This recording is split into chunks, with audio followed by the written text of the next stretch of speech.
Good evening, everybody. Welcome to the AFLW show number 9. I am joined this evening by the one and only Pom. Good evening, Pom. How are you this evening, sir? I'm near bad. How is everyone in the chat? I hope they're all doing well. No, I'm good. We're 3 days into the first working week of 2022. So yeah, halfway through. Good times.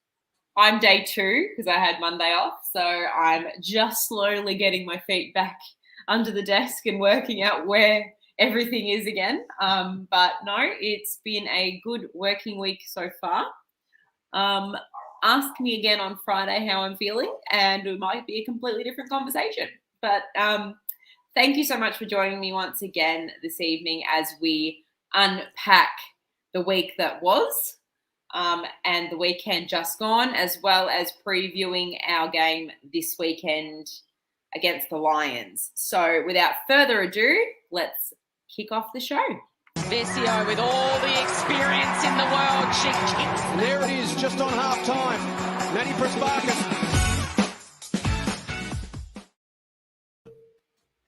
Good intro. Yeah, we say it every week. First off the bat this evening, I wanted to review the week that was. It was such a huge build-up for us, and we kind of built it up ourselves on the show for many weeks, and it was a big game for us in terms of where we sit as a football club.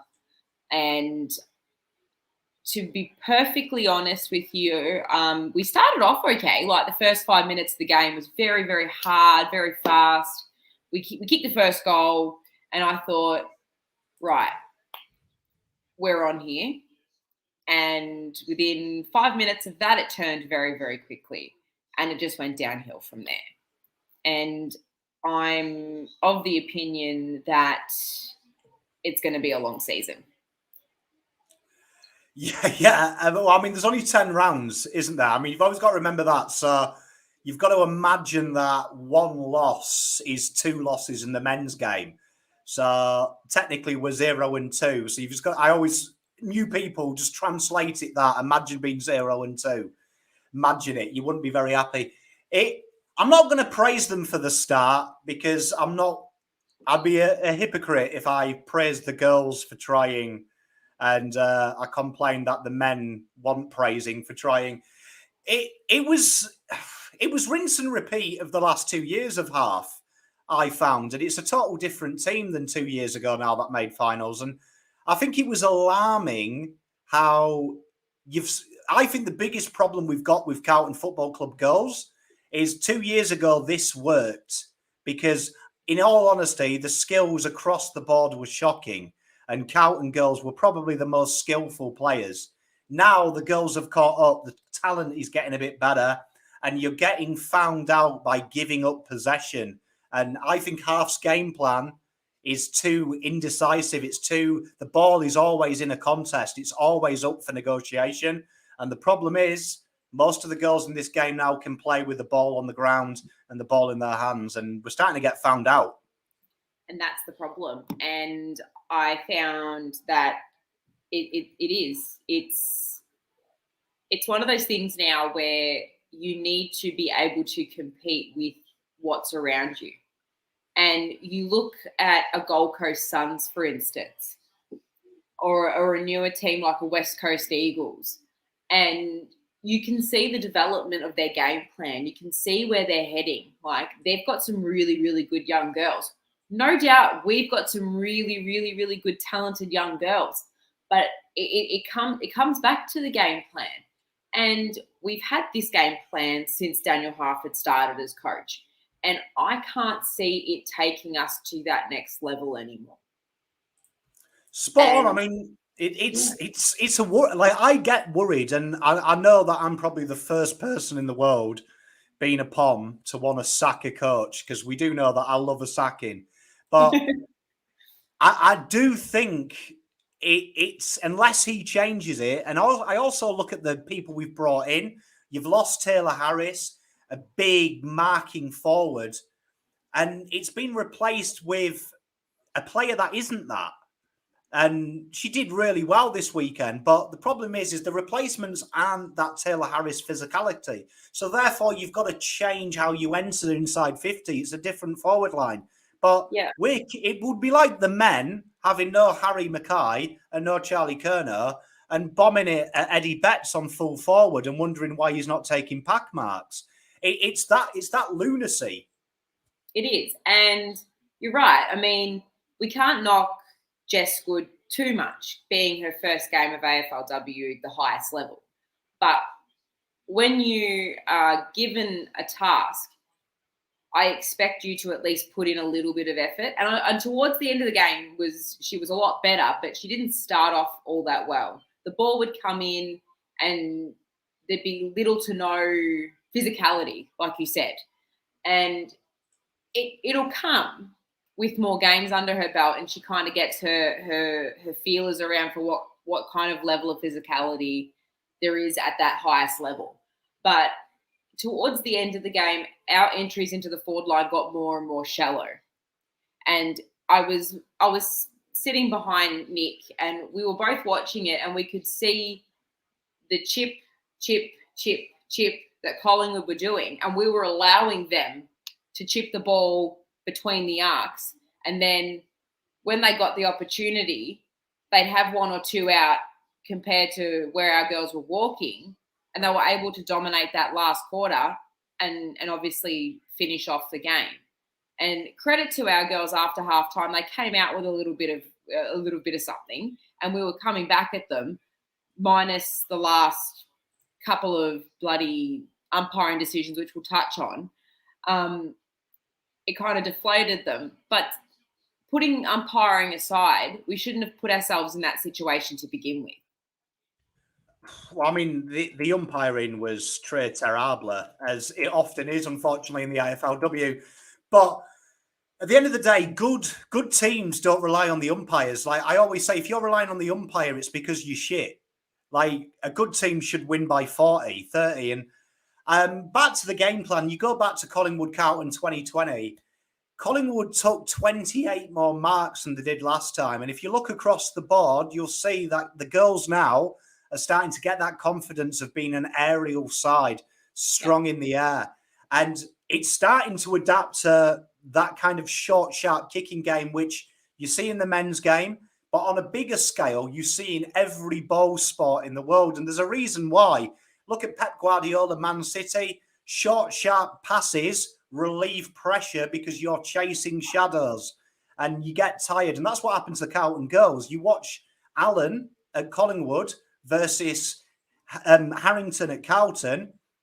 Their exit patterns were totally different. Allen would play a short little 1-2, get the ball back and she'd be down the wing. Harrington was bombing 20 metres down the wing because no girl ran to her. And that's not a girl's problem. That's not a player's problem. That's an instructional problem. That's when a coach says, can you run towards the goal? Can you run towards the ball carrier once? Would it hurt you? But they're just so used to now direct, kick it long. I don't even think Harford knows there's a corridor at Icon Park. Someone needs to tell him. No, like, there is a middle of the ground. Yeah, I'm not sure what he was thinking, because there was one instance where I think everyone that I was sitting with in the cheer squad all had the same thought. And it was a passage of play where Kez was by herself, taking on about 4 Collingwood players, ultimately was pinged for holding the ball in front of goal. And her teammates came up and patted her on the back. Where were these teammates putting a shepherd? Where were these teammates helping her in that instance? It was 1 on 4 or 5. Patting her on the back's not going to achieve anything. Put your head over the ball, back your captain in, and actually put in some effort. Don't go ball chasing and run away from the ball, because 9 times out of 10 in an AFLW game, they're not going to kick it to you because they can't kick that far. Lead to the ball. Present yourself to the ball. It's simple stuff. I mean, this game management as well. I thought in the 4th quarter was probably where Carlton looked the most impressive at times when the game was lost. And I was shocked that me and Terry were watching it live. We were saying, I said I'd bring Brooke Walker onto the ball because I thought they lacked someone who could actually take the ball in hand and run a bit. Because everyone seemed in that midfield intent to, as I get the ball, spend it, bomb it long. Where Brooke seems to have that habit of she wants to take off. It's the rugby in her. She wants to take people on. And when she went into the midfield, we suddenly started to use the corridor because she's a smart girl. The shortest way to the goal is straight. And that is another question I've got. When you lose Egan, really, when Greg went down really early, why aren't you bringing G and Walker into the midfield and saying, look, we need a bit of run and carry. We need someone to get the ball by the hands and take the game to Collingwood. Because Collingwood couldn't cope when we ran at them, but it was quite simple. When you put, I always say this about AFL, when you kick the ball in the air, it's anyone's ball. When you handball it, if you miss a handball target, you're a bit of a moron. So do that, play short and sharp to our strengths. But yeah, I'd worry about Brisbane because they got a hide in, so they'll come out strong. We'll touch on the other AFLW games across the weekend as we go, but I just feel that it's one of those things where we need to respond now. And like you said, Brisbane coming off probably what I thought was a bit of a surprise. I'm keen to see, one, what he does about his game plan, and two, who do we bring in? Because I feel a number of girls started off okay, but they were very humbled on the weekend. And I hope that this burns because we hate losing to Collingwood, but it kind of mirrored the exact. It was like a carbon copy of round one last year when we played Collingwood. Started off with a hiss and a roar, and then pretty much after quarter time, it just turned to absolute crap. And I don't want our girls to be, let down by the fact that we lost. We want them to have that fire in the belly to push on, because there's still 9 games of football to be played. We could now not lose a game for the rest of the season. And if we take that approach, that's great. But if they walk into this next game with their heads already hung low from the loss previously, then they're no good to anybody. Well, I mean, Brisbane, they played Adelaide, and Adelaide, for me, are a different kettle of fish to Collingwood. These are a well-oiled machine. You're looking at Richmond 2017 in the men's version. These girls know how to win, and it's all they really know about as well. They don't know much else, to the Crows girls. So it's it's hard to assess where Brisbane are, because at times Brisbane look good. I think a great point here is from Mark about indiscipline. The lack of discipline. And we saw my girl, Elise O'Day, she had a bit of a firecracker moment, God bless her, a couple of times. She lost her head. Now, when players do that, now, I've never seen Elise do that. And I always think back to my sport playing days as a striker, and I know it's a horrible job sometimes if the tactics are shit and you're a forward. It's horrible sometimes. And I've been sent off a lot of times in my soccer days because I'm a bit of a hothead when I play. I'm a bit of an idiot. I'm not surprised. I'm a bit of an idiot when I play sport. But I remember I would be petulant if my team wasn't giving me what I want. So I'd take it out on my opposition because it's not the team thing. Elise struck me, and so did a few of the other players, that they don't believe in that system. And then I go back to the men last year, and I said, at halfway point, Carlton have lost Teague. The players don't believe in him. And you could see by the way they did certain things. That is a worrying sign to me, because Elisa Day has played a lot of games of AFLW football. And the mistake she was making, not giving the ball back, that's petulance 101.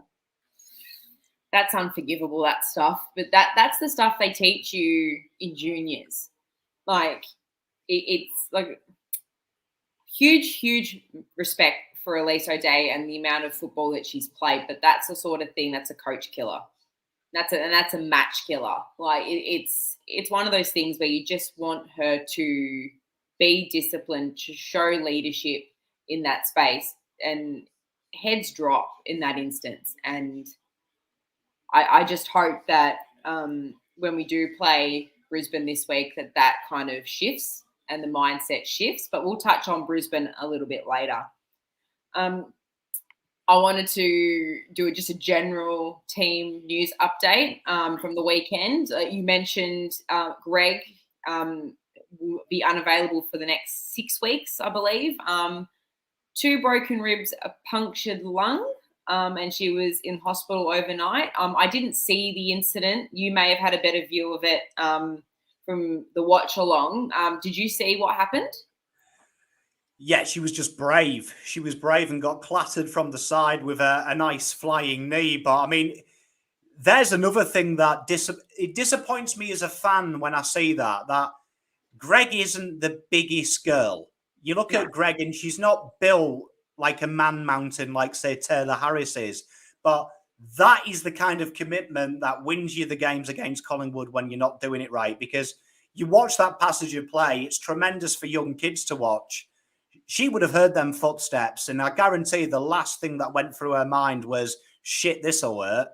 But she didn't lose the ball. She kept her eyes on the ball. And that is the kind of commitment that wins you football games. So I wish her all the best, but I'll tell you what, that would have hurt me. And I've probably got 50 kegs on Greg. Like, yeah, so fair play to her. It would have absolutely hurt. Another one, not injury related, thank goodness, but Darcy Vescio was charged with rough conduct in the first quarter of the game. I think it was a sling tackle that was in front of our end goals. Personally, I thought it was an okay tackle.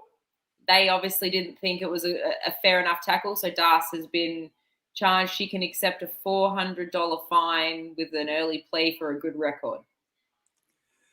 Which on the wages that the AFLW are on, 400 is like charging Dustin Martin 100k. Like it's my biggest issue is what happened with Darcy. You watch that play back, you see 50 tackles out of 100 like that in the men's game, and most people would say, "Oh, good tackle, get into him a little bit, let him know about it." My issue is in the AFLW, my umpiring issue this week. Some of the decisions were shit. But go back and watch it about how the double standards are with physicality. You can't be physical in the women's game. And I'll tell you what, just going back to a different game, I used to play netball. One of the punishments when we lost as a soccer team when we were at school is you had to go and play hockey or netball with the girls. That was the punishment. And I'll tell you what, girls are horrible when they play sport. They aren't nice. They look all sweet and innocent, but they'll hit you harder than your mate, and they won't even say sorry. Like, so why aren't we getting the physicality here? Like, honestly, some of them in the back decisions this week were absolutely illegal. Like I said it on the live, my wife has hurt me harder during our honeymoon night than some of them tackles did. Like, how they're in the back, I don't know. Like, if evidently you can't even touch someone when their back's turned, we're killing the game. Let them play. Let them play. It's silly because even at a local level, they're a bit touchy. They're a little bit touchy with the umpiring decisions, and some of them you just scratch your head and go, "What are you talking about?" And there was one instance where you mentioned physicality. And I'll bring in bravery. Courtney Jones went back with the flight of the ball, nearly got her head taken off by Livingston, took a brilliant mark. Ball spills out once, she's had control of it. Umpire calls play on. Pause for a second. She's taken a great mark that you haven't paid. Nearly got her head taken off. What more does she have to do? I'm sorry, but I don't care. I don't care about the physicality here. You need to be paying attention to protecting the player with the ball. I don't care. One fundamental thing with umpiring is you need to get your positioning right where you're standing so you can actually see the entire play. 3 or 4 times, one of those umpires was not clearly in the right space to see where the ball was and made about 6 or 7 incorrect calls. And one of those was that mark. That mark would have related in a goal to Courtney Jones, putting us 3 points down. On the flip side, Collingwood get away with murder, pretty much, with whatever they were doing. And little free kicks that were not there, like the Maddie Prasparkas tackle from Bree Davey, where it was paid holding the ball with no prior opportunity, led to 3 consecutive goals for Collingwood. Game over. The 2 issues for me are physicality. We need to either say, are the girls allowed to hurt each other, or are we just going to play tag football with them? Is that what we're going to do? Because otherwise you're going to water down the product. And the second one for me, to improve standards, it feels like there is a message of incorrect disposal of the football. Now, go back and watch the first 5 minutes when Carlton lived inside defensive 50 of Collingwood, our forward 50. I don't think one handball under pressure was actually a correct disposal. There was... Alan had a great game, but she rugby passed too in tackles, and that was totally fine. If you want the standard to improve quicker, start pinging people for not disposing the ball at the right level, because that way someone's going to address it. A coach is going to say, look, under pressure, you're going to have to get that fist to it. You're going to have to, because they're starting to do it. I don't like it. I would like to see, and I hate to say it, I never thought I'd say this, but this is what's happened now. Razor Ray, get him to do a game. Actually bring the AFL senior umpires, because they're in pre-season. They've had a few Christmas crackers, too many, as we all have. Get them to umpire a game. If we're going to use this, we can't use this as a stepping stone to the men's game, which it seems to be. We actually need some professional application. Look at women's soccer in the UK. That they are all bona fide referees that coach men and women to get together. It's not, and some of them are professional, full-time living women referees. So let's get that in the women's game ASAP, up this standard, because some of it is country football level. Yeah. And I just wanted to address the last comment that I put up, Kev's message. I was sitting in the Carlton cheer squad right in front of that Courtney Jones mark, and I can guarantee you she controlled that football. Sorry, but she did.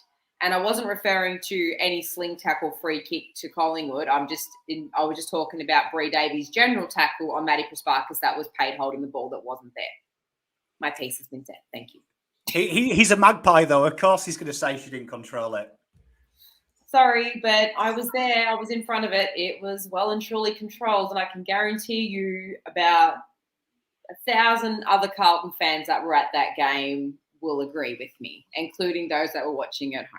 But I appreciate I did tell Kev the way that I say Collingwood get a free kick is the same way that I used to referee soccer at lunchtime at school. Someone actually has to die for me to pay a free kick in their favour. Like someone's got to be hospitalised. Otherwise, it's play on. Well, let's get into this week's game, Carlton-Brisbane. This game is going to be played up in Maroochydore, and I don't think any of us are travelling up to it, but I do expect to see a lot of Navy up there, because I know there is a lot of Carlton fans up in Queensland. Riley is watching. I can see that he's here. I hope he is making the trip up to the sunny coast to watch our girls and cheer on our behalf. One-man cheer squad. He'll be fine. He is a one-man cheer squad, and we love him for it. I just hope that this week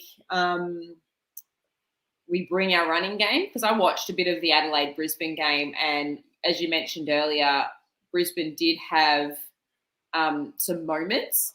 And they do have a lot of key runners in that side. The big outs for me for them are Lutkins, unfortunately, with an ACL. And Dakota is also out, I believe, for a couple of weeks with an ankle injury. I saw her go down with that. It didn't look very good at the time. But I'm not as confident heading into this week. We've matched up well against Brisbane in the past. We've beaten them on the odd occasion in the past. But if we go into it with the same game plan, I'm not confident. we're obviously going to have at least one out in Greg this week. What are your thoughts? Well, I mean, I think when you watch Brisbane, they're a team that are heavily in transition. They're heavily transitioning. But one thing is they've got an identity. And what impresses me about the Lions girls is they play a certain way and they stick to it. And I think this was my bugbear with all Carlton sides when we're building something. Have an identity first. At least know what we're trying to get. Don't make it up. So if we play like we did and we give the ball back to them so easy, they can use the ball. And there is some good players. Lutkins is a big out for them, as we know. But like Jessie Wardlaw, she was brilliant last week and unlucky not to get a goal, but she was in just about everything Brisbane did. So there's talent across the lines. I think for me, the girls have got to win this, because if we're 0-2, it's a long way back from 0-2. And the fixture list this year for the girls is tough. It's not easy. So this is probably one of the easier fixtures. But we are away from home. So if you are in Brisbane, get around there, hurl some abuse at umpires for us. That's the main thing. Just abuse umpires. It's totally fine. Uncle Pom says it's okay. If Uncle Pom says it's okay, then it's okay. Right. I'm more concerned about their midfield. I know Sophie Conway has developed into one of the best midfielders in the comp. And I heard her name mentioned so many times over the weekend. She is without a doubt a player to watch for mine. I believe it's a couple of, I can't remember her name. She's one of their little forwards that she's just an absolute superstar. And I watched her in the grand final last year, and she was their version of a Georgia G. And I'm really, really looking forward to this. Courtney Hodder, she is a future star for sure. Well, I mean, it's going to be interesting because Brisbane can play. And I think if you look at their midfield, we're definitely going to have to look at having some run and carry there. Because one thing Brisbane Lions girls do really well is if they don't win this clearance, they keep you there. They keep you there and they make you have repeat efforts. And I think that's the biggest takeout from the Collingwood game. Moody absolutely killed Collingwood, but we couldn't gain any ascendancy in the middle. That needs to change. And I think at the moment our makeup is too slow. We do need a bit of pace. We need a runner there. So I'd like to see G be given the freedom of the city and say, look, you know what? There's no Egan there. Be the excitement. Take the game on. Yeah, well, I noticed Moody and Prasparkas both got AFLCA votes for round one, which is good for us. Bree Moody is going to be All-Australian again. I just know it. She's one of the best ruckmen in the comp, and I'm so glad that she's wearing the navy blue. But I agree. We need more help for Presper in the middle, and especially with Greg out for as long as she is. I wonder if Mimi Hill would be ready, or if they look to someone else new on the list that we've discussed previously. Maybe even putting Jessie Dell into the middle for a little bit, because I didn't see very much of her on the weekend if she was out. I know she was out there, but I didn't really see much of her run and carry that I'm used to seeing when she played for the Giants. So it's a task for Half this week to not only reinvigorate his game plan to get the girls going, but for the girls themselves to get themselves up and about, because it's going to be one of those things that we just need to win. It's a game that we need to win. I know it's early, but like you said earlier, we're virtually 0-2 in the world, and we can't afford to lose more games than we win in this competition. Oh, spot on. I mean, it's going to be interesting to see what we do as well, because I think the transition from the back line to the midfield is a huge issue. So let's hope Charlotte Wilson, wherever she's out, let's hope she's back, because, again, she improves with her ability to intercept mark, but she does use the ball impeccably for an interceptor. And surely, and I don't know why she wasn't there, hopefully someone who at the ground might have heard a rumour, but young Maddie Gearing, where was she? Yeah, they were, when I saw the teams on Saturday afternoon and I didn't see either of them on the list, I was kind of concerned. Like, was it AFL protocols that kept them out? Was it injury? They were very tight-lipped around why they weren't playing. So if anyone does have any inside intel as to why they weren't playing, that'd be great. And if they are available this week, straight in for mine, both of them. Because you could see it out of our defence that we were lacking that drive, and between the arcs is the issue. So yeah, we need to fix that. We just need to fix that. I can't really say much more than what we've already said because we just need to fix it. Definitely. I mean, it's a much-win game. It is. Moving on. I was going to have this special guest on this evening to do her tips. Unfortunately, she's unavailable this evening. If we take a look at her tips from last week, she had Richmond, North, Melbourne, Freo, Brisbane, Pies and Giants. I think she only got one wrong from memory. Just trying to go back into my little crystal ball and just see. I think, we definitely know that she didn't get Brisbane right. But I'm pretty sure the rest all won. Yeah, by the looks of it, nailed she got it. one wrong. Michelle nailed it out of the park. She did nail it. She's given me her tips for this week. She's gone with D's, Pies, Lions, Eagles, Crows, and Dockers. We've had some late mail today that the Geelong Bulldogs game may be put on ice as there is an unfolding COVID situation at the Western Bulldogs. So they might bring in that postponing protocol that they've got going that they announced earlier in the week. I think it was last week before or a couple of weeks ago they introduced their protocols around should more than a certain number of players test positive, then they can postpone the game. If it does go ahead, though, she has picked the Bulldogs, even without Ali Blackburn, who we know is confirmed out. They should be all right if they can get Novak's lawyer to put a case for him because he's still in the country. So get him involved. Conversation about Novak Djokovic tonight because we'll be here all night.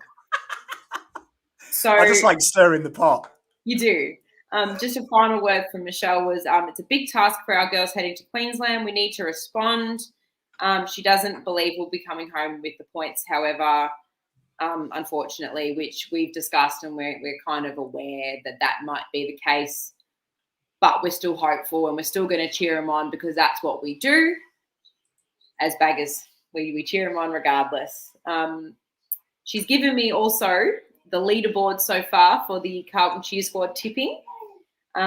We have Sandra. Second is LK88. Method, I can't even pronounce that one. Method, whatever their name is coming third. Our very own Nick Wishart is coming fourth, followed by Michelle, Rob Santorino, Natalie Gaspar, Blue Boy Wayne, and Jim Marchbank, top 9. So I'm not in the top 10.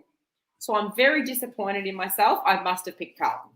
There's some superstars in there, though. Big Rob Santorino and Nat Gaspar. There's some superstars in that top 10. I tell you, some illustrious company with Wishart. And Michelle must be quite high up, isn't she?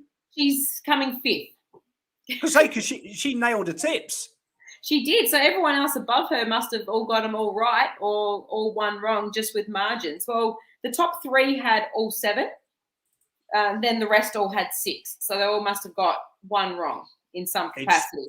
Where am I and why am I not in the top 10? Well, that's just disappointing on my point, isn't it? Jeez, host a show about AFLW and can't even get in the top 10 of the tips. It's terrific work. I've got to tell you what, someone's commented, their OCD. It's actually messing with mine as well. Why won't that stay straight? Mine now. Oh, Cameron, you've ruined it, brother. You've ruined it. But no, I mean, I suppose as well, we have got to see one good positive about the AFLW this year. We don't have to play my favourite female who plays the game, Monique Conti, this year because we don't play Richmond. We don't. But how good is she? She is probably one, alongside the Hosking girls, one of my favourite Richmond players. I liked her when she was at the Bulldogs. So she is an elite company, and she's not as good as Maddie Prasparkas, but I would have her in navy blue if I could. She's terrific. If anyone gets the chance and wants to get into the AFLW, watch the Richmond's round 1 game. Absolute masterclass from the little jet. I do enjoy watching Monique play. I do really enjoy it. First full pre-season for AFLW, because in the past she's had to combine her basketball commitments with her AFLW commitments, but I don't think she's playing basketball at the moment. So I think she's leaned out a lot too, and she's very strong in her hips. So I would encourage young girls to watch her play football if they want, like you said, a masterclass in how to play AFLW, because she's an absolute star. It would be a beautiful combination, wouldn't it? Maddie and Monique together. You've got the brute strength. It'd be like Cripps and Walsh. Oh, my God. Batman and Robin. Make it happen, Carlton. Bring me Monique. Bring me her. It's like, oh, God, that sounds ominous. Bring me Monique.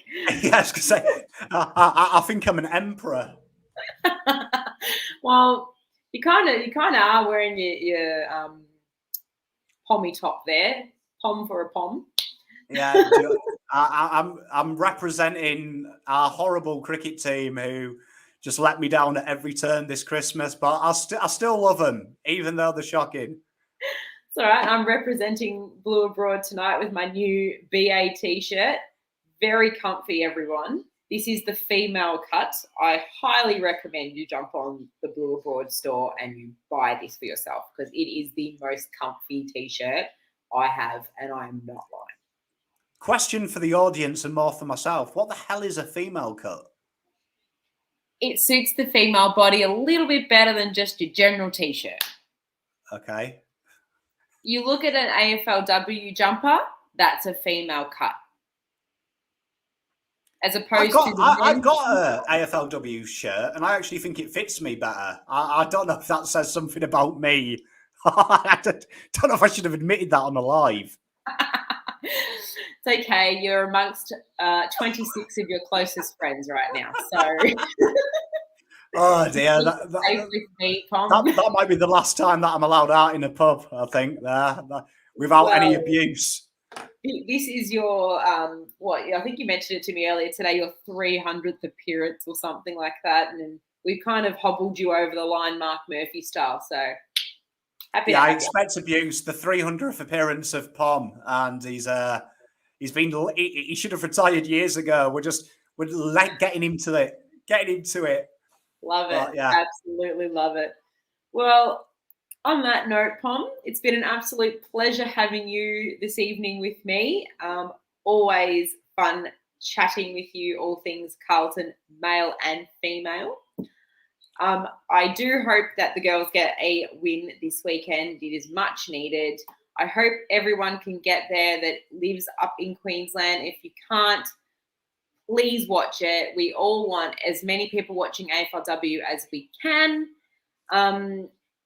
Thank you, Pommy. Always a pleasure. I hope to have you back again in the weeks to come. I'm sure I will. Yeah, well, I'm forever the emergency. I'm the Matt Kennedy of the AFLW show, just always there. But I always enjoy having you on board, and it's always fun. We're always laughing, and that's what you want on a live. You don't want it to be all serious all of the time. But no, up the baggers. Thank you, everybody, for watching once again. Thank you, Pom. Enjoy the rest of your night, everybody. Stay cool in this heat, and up the baggers. Go Baggers.